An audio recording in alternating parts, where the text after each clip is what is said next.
हर हर महादेव। ओम नमः शिवाय। आज शिव पुराण में शिव जी की अनुपम लीला का पाठ करने जा रहे हैं। मैना हिमाचल से बोली कि मैं शिव जी की अनुपम छटा को देखना चाहती हूँ कि उनका रंग रूप कैसा है। इधर भगवान शंकर मैना की इच्छा को जान गए। देवगणों से सुसज्जित बारात आगे चल रही थी, उसमें अप्सराएं आदि नृत्य कर रही थी। मैना ने विष्णु भगवान को देखकर नारद से पूछा, क्या यही शिव जी हैं? नारद जी ने पीछे आती हुई भूतों और गणों की टोली में भगवान शिव जी को मैना को दिखाया। उस समय शिव जी के 5 मुख, 10 भुजाएं और विरूप शरीर आदि थे। शिव जी को देखकर मैना भयभीत हो गई और मूर्छित होकर पृथ्वी पर गिर पड़ी।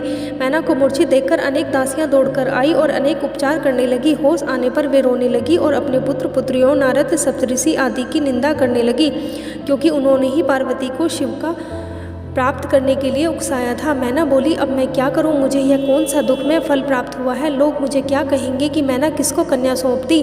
तब नारद जी ने मैना को समझाया कि तुमने शिव जी का स्वरूप देखा ही कहाँ है। तुमने तो यह देखा है कि वह तो उनकी लीला मात्र है, इसलिए तुम क्रोध को छोड़कर कार्य प्रारंभ करो। इसके बाद मैना को इंद्रादिक लोकपालों ने समझाया। मैना का क्रोध और बढ़ गया। वह बोली, मैं शिव जी के साथ पार्वती का विवाह कदापि नहीं करूंगी। अब हिमाचल ने मैना को समझाया, देखो हमारे घर पर सभी देवता एवं ऋषियों का पदार्पण हुआ है, उनके साथ ऐसा व्यवहार करो। तुम भगवान शंकर के भयंकर रूप को देखकर डर गई हो। वे तो अनेकों रूपधारी हैं, वे संसार के कर्ता हैं, वे जगत के स्वामी हैं। इस पर मैना बोली, हे स्वामी, पार्वती का शिव के साथ विवाह नहीं होगा। मैं उसके गले में रस्सी बांधकर ऊंचे स्थान से गिरा दूंगी।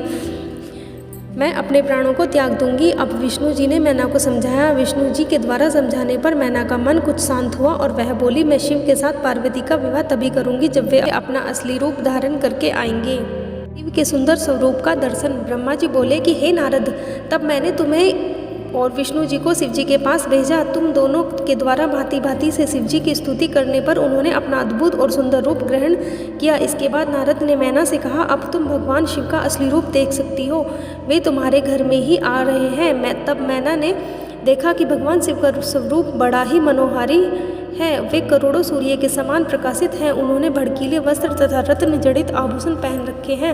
मैना ने देखा कि वे मंद मंद मुस्करा रहे हैं तथा उनके कमल के समान नेत्र हैं। वे श्वेत शरीर वाले नंदी पर सवार हैं, उसके मस्तक पर चंद्रमा विराजमान है। विष्णु आदि उनकी सेवा में संलग्न हैं। सिर पर सूर्य ने छत्र धारण कर रखा है और गंगा यमुना चंवर डुला रही हैं। विश्वासु और अप्सराएं शिव के आगे गान कर रही हैं।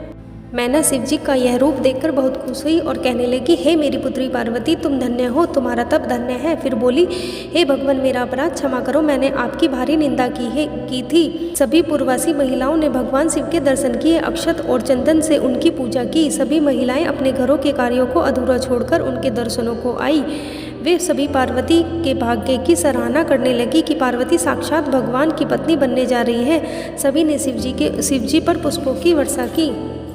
वर आगमन वर्णन। भगवान शंकर की बारात हिमाचल के घर के आगे पहुंच गई। मैना ने झट से घर के अंदर पहुंचकर आरती का थाल सजाकर अन्य स्त्रियों के साथ उनसे मिलने आई। भगवान शंकर की शोभा करोड़ों कामदेव के समान थी। वे सुंदर श्वेत वस्त्र त्रिनेत्रधारी थे, सुगंधित मालती के पुष्पों की माला धारण किए, रत्न जड़ित मुकुट पहने, मणि जड़ित कड़े हाथों में धारण किए तथा रत्न जड़ित स्वर्ग के आभूषण पहने, विविध प्रकार के विचित्र चमकीले वस्त्र पहने, चंदन अगर कस्तूरी और से सुगंधित तरुण स्वरूपधारी मंद मंद मुस्कान करते हुए सर्वांग सुंदर भगवान शंकर के इस प्रकार मैना ने दर्शन किए। मैना की प्रसन्नता का कोई ठिकाना नहीं रहा। मैना ने प्रेम पूर्वक उनकी आरती उतारी। उसके पश्चात पार्वती श्रृंगार से युक्त होकर कुल देवताओं का पूजन करने के लिए निकली। इधर हिमाचल ने भगवान शंकर का वेद की रीति के अनुसार उपवीत संस्कार कराया। फिर पार्वती को वैदिक रीति से स्नान कराया गया तथा शिव जी के द्वारा प्रदान किए गए वस्त्रों और आभूषणों को पहनाया गया। इसके पश्चात कुलगुरु गर्भाचार्य ने हिमाचल से कहा, हे पर्वतराज, लग्न का समय निकट है, अब भगवान शंकर को बुलाया जाए। तब ब्राह्मणों तथा हिमाचल के पुत्रों व सगे संबंधियों ने भगवान शंकर, विष्णु आदि देवताओं से कन्यादान के लिए पधारने को कहा। तब सभी देवताओं के साथ भगवान शंकर नंदी पर सवार होकर हिमाचल के घर को चल पड़े। पार्वती की माता मैना स्वर्ण कलश लिए हिमाचल की बाईं ओर आकर बैठ गई। हिमाचल ने शिव जी से कहा, भगवान, आप अपना गोत्र, प्रवर, कुल, नाम, वेद, शाखा आदि का उच्चारण करके ब्राह्मणों को बताएं। यह सुनकर नारद जी ने वीणा की झनकार करके हिमाचल से कहा, इनका कुल, गोत्र आदि क्या पूछते हो? ये तो जगत के पिता है, कर्ता है, इनका कुल व गोत्र तो नाद ही है। शिव स्वयं नादमय है और नाद स्वयं शिवमय है। इन दोनों में कोई अंतर नहीं है। इस पर हिमाचल आश्चर्यचकित रह गए। इधर देवता व ऋषि भगवान शिव की जय जयकार करने लगे। इसके पश्चात संकल्प पूर्वक हिमाचल बोले, हे समस्त संसार के ईश्वर भगवान शंकर, आपको मैं अपनी पुत्री का कन्यादान करता हूँ। आप इसे अपनी धर्मपत्नी के रूप में स्वीकार करें। इस प्रकार कहकर जल सहित कन्या का हाथ भगवान शंकर के हाथ में दे दिया। आकाश में जय जयकार की ध्वनि गूंज उठी। अप्सराएं नाचने लगी। हिमाचल ने रत्न आभूषण, गोएं, दासियां, हाथी, रथ आदि वस्तुएं दहेज में प्रदान की।